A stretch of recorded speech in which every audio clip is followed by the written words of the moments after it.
Hi friends, நம்ம இன்றைக்கி road சைடில் எப்படி காளான் பண்ணுறாங்களோ சேம் அதே மாதிரி நம்ம வீட்டில் செய்யலாம். அதுக்கு நம்ம முட்டைக்கோஸ் ஒரு கப் எடுத்துட்டேன், காளானும் ஒரு கப் எடுத்தாச்சு. இதில் நான் கார்ன்ஃப்ளவர் 1/2 கப்பு, அதே மாதிரி ரைஸ் பவுடரும் ஒரு 1/2 கப் எடுத்துக்கிட்டேன்.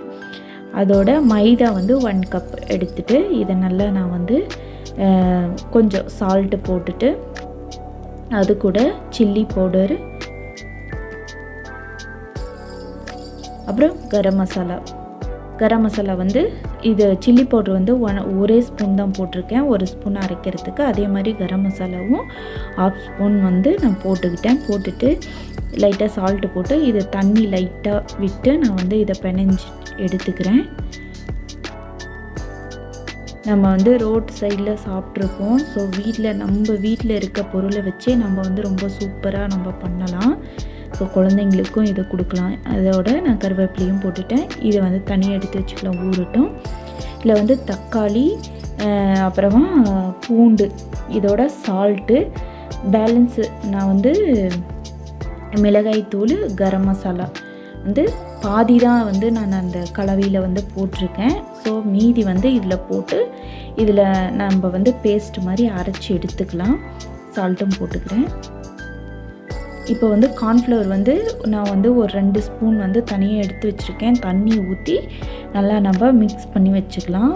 இது லாஸ்ட்டாக நம்ம இந்த மாதிரி கரைச்சி எடுத்துக்கலாம். இந்த மாதிரி நீங்கள் செஞ்சு பார்த்துட்டு எனக்கு எப்படி இருக்குது அப்படின்றத கமெண்டில் சொல்லுங்கள்.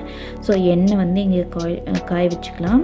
இப்போ எண்ணெய் மிதமான தீயில் இருக்கட்டும். ஸோ நம்ம கலக்கி வச்சுருக்கோம் பார்த்திங்களா, காளான், முட்டைக்கோஸ், அதெல்லாமே நம்ம இந்த மாதிரி போட்டு எடுத்துக்கலாம். ஸோ உதிரியாக போட்டுக்கிட்டால் நல்லாயிருக்கும். ஸோ ஒரே பக்கமாக இருந்ததுன்னா கொஞ்சம் வேகிறதுக்கு இதாகும்.